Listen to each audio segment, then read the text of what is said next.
করছি কবি নূর আলম চৌধুরীর আলতা বানু কবিতাটি। অন্তঃসত্ত্বা আলতা বানু স্বাধীনতার শেকল পরা আলতা পায়, জন্ম থেকে আজন্মকাল প্রজন্মের জন্য লড়ে যাওয়া।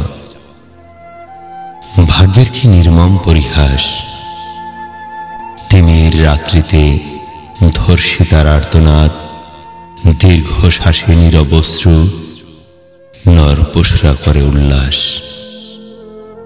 অতঃপর সকালবেলা নগ্ন দেহটাই শিরোনাম। পরে থাকা ডোমকক্ষে সভ্যতার কলঙ্কিত ইতিহাস, সত্য অসত্যের লড়াই বলিদান।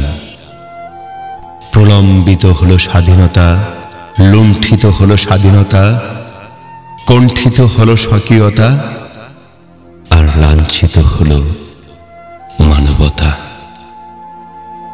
বিবেকের কাঠগড়ায় আজ দাবি উঠেছে শিল্পীর ক্যানভাসে আঁকা শৈল্পিক সভ্যতা কেন হয় রক্তলাল, নিথর চোখে পাথর জলে, রক্ত মাখা ছুরিতে ছুরথাল।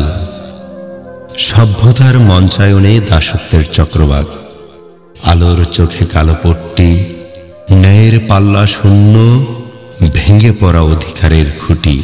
মুক্তির নবদিগন্তে মৃত্যুর বিদ্রোহ, সময়ের দাবিতে প্রলয়ের ঝড় তোলে, মৃত্যুকে পৃথিবীর চোখে কালো পট্টি বেঁধে।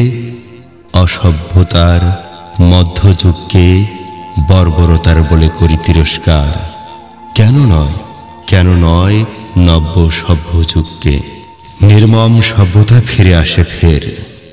এখন প্রশ্ন উঠেছে, মানবতা নাকি সভ্যতা, বৈষম্য নাকি অধিকার, নাকি কৃতদাস, স্বাধীনতা নাকি পরাধীনতা? আলতা বানুর নগ্ন দেহ লগ্নের কারুকার্য আঁকে কবে পাবে মুক্তি? লাশের মিছিলে শপথের রণাঙ্গনে দ্রোহের নোঙ্গর লহতে লহতে জলে নারী জাগরণের শক্তি। বৈষম্যের অনামিশায় নিত্য হাজারি, অবমুক্তির উদিত রবির প্রতীক্ষায়।